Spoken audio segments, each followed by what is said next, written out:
Welcome back.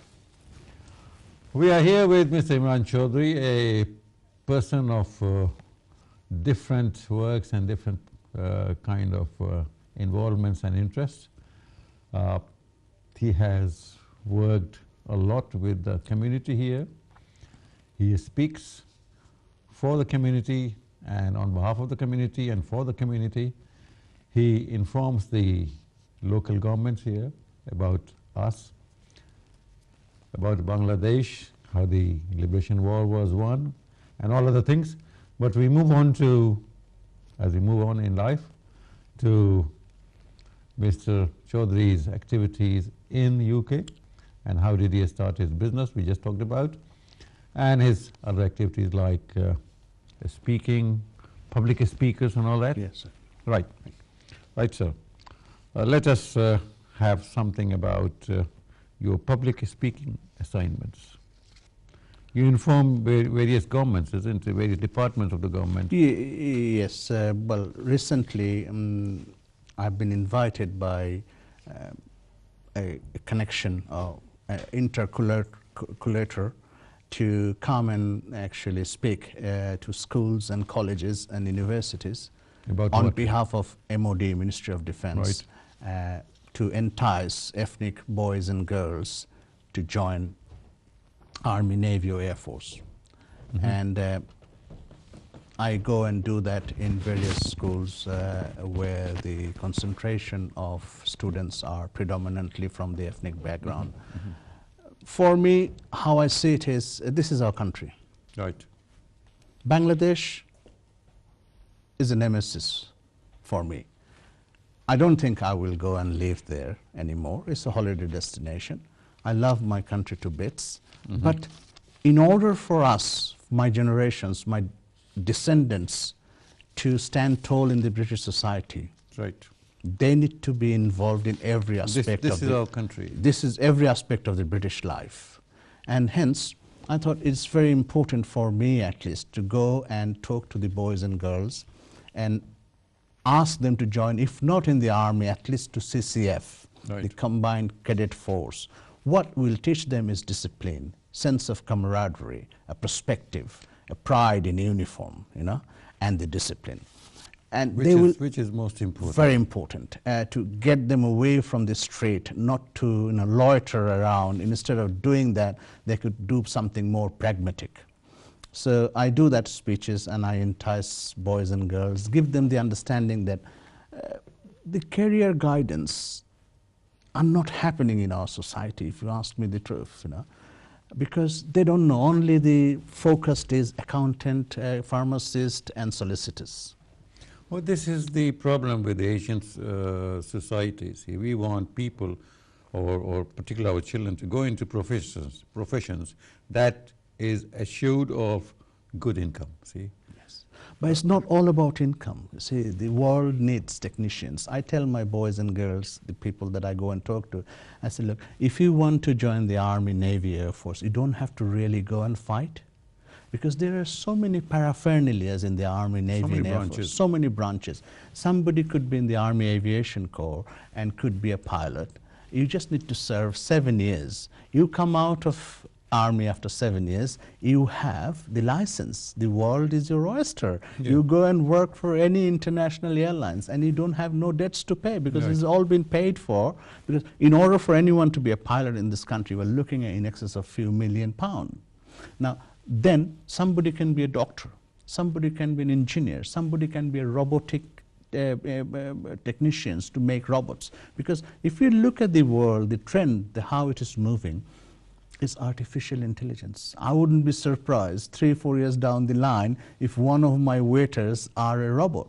Honestly, I wouldn't be surprised. The kitchen porter who does the dishwashing could be a robot in few years' time, and this is what the world is moving to. And our boys They have and girls, driverless cars now. yes, our boys and girls are not focused because nobody has been inculcating that sense of importance of joining various walks of life, various professions, various jobs, and the challenging jobs.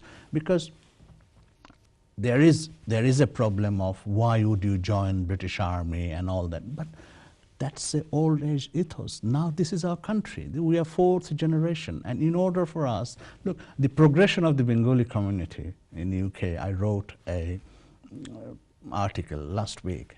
I called it an Odyssey of Excellence. Just look at the immigrant communities. We are 0.07% of the total population of UK. Right. We are 452,251 people in this country. They are increasing. Now, increasing, but that is the statistics that I have at the moment. Yeah. Now, imagine with that kind of participation or percentage population, we have given the British nation a national curry, chicken tikka masala. It's a mammoth achievement.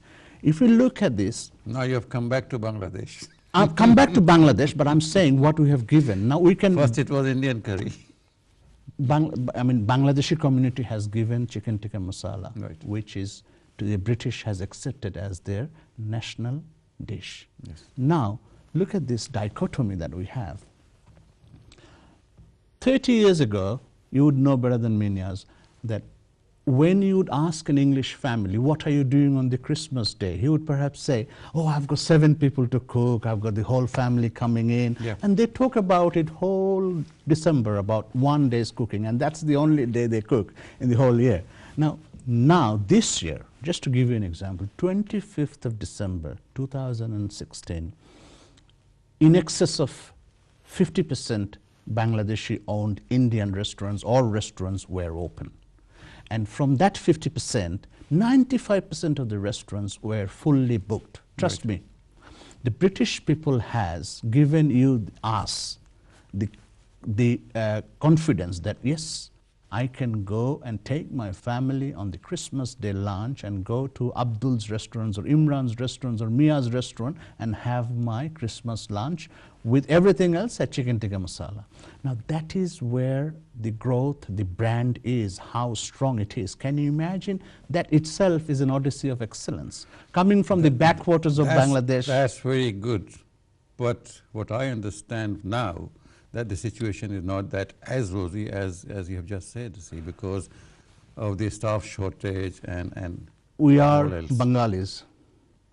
Bolobir chiro unnoto mamoshir, shire nihari amari noto shir, oi shikoro himadrir. We will overcome it.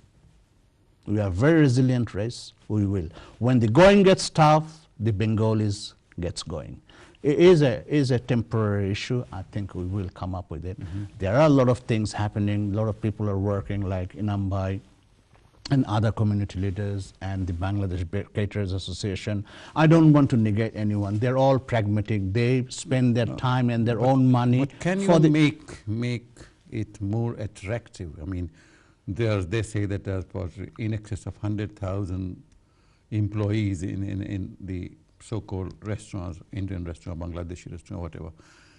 Can you make it more attractive to them? Why don't people want to be there because of either unsocial working hours, not good pay, not good conditions? There are a lot of complaints, you see.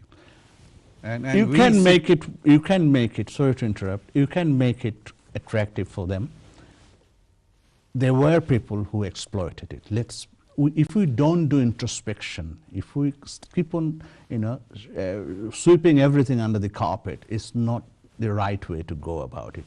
We have to reflect what we have done in the past, and things will change. Things need to change we need to do a lot of education. A lot of community champions need to come out of their comfort zone and come and talk to the community. It is a comprehensive, a collective of responsibility for the whole of the Bengali community. But what I was saying is, for our future generations, it is always the case. No matter what, you will see the kids will always try to follow the father's footstep. Always, it happens. Do your children work in the restaurant? They work there. My daughter and my son is running the restaurant. It must be an exception because most my of the son is 15-year-old, my daughter is 21-year-old, and she's running the restaurant. Will they make a career out of it?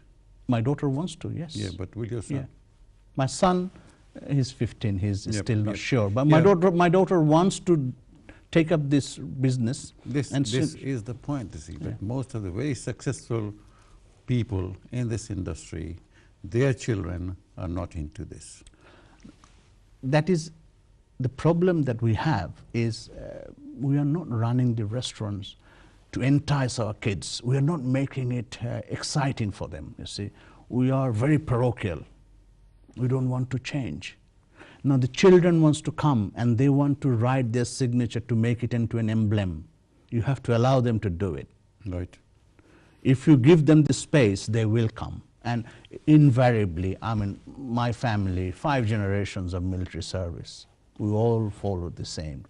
Same will follow, should be followed by our descendants to come into the curry trade. But we have to make it exciting for them.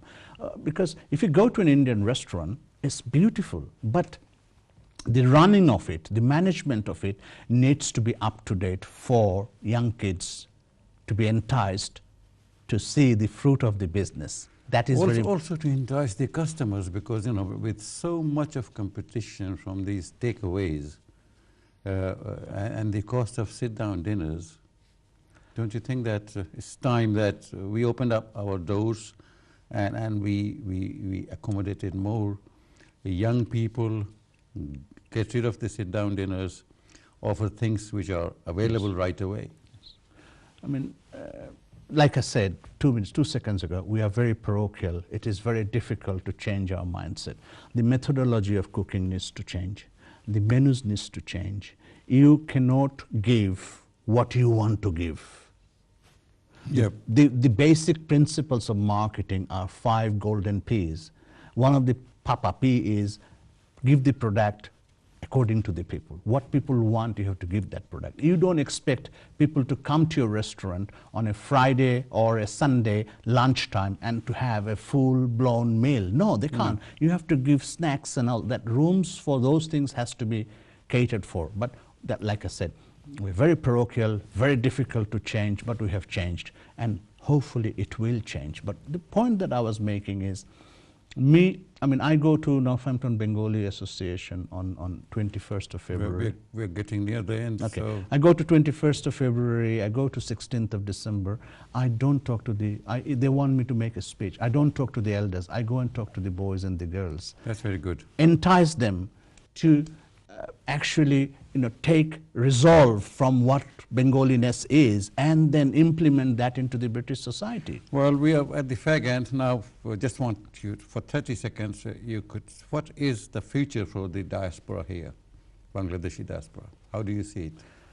Bangladeshi diaspora, like I said, the Odyssey of excellence. We have come up. We are the only community out of all the Indian subcontinental community which we have 3 girls, 3 ladies sitting in the epitome of democracy, and that is the biggest achievement. I know I was the only kid in this school in my class whose mother used to go to work. Well, so this is the excellence that we have achieved. We have to conclude this very interesting discussion. Thank you very much for coming along. I'm honored to be here, and so are we. Delighted to speak to you. Thank you. Thank you very much for being with us. We hope that we have enjoyed the show as much as we have. Next week, same time, same channel. In the meantime, take care.